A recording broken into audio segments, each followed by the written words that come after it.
Hello and welcome to How to Login. In this video, I'm gonna be teaching you how you can disable the typing indicators in Signal Messenger. So let's go ahead and start the video without wasting any more time.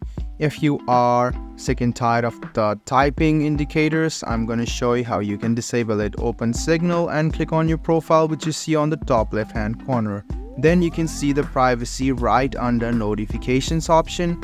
Go ahead and tap on privacy and you can see the typing indicators. If the typing indicators are disabled, you won't be able to see the typing indicators from others. So you can go ahead and disable this function if you don't like it. So what this does is they won't be able to see the typing indicators from others. So even if others are typing, you will not be seeing it. So if you want to disable it, you can do so.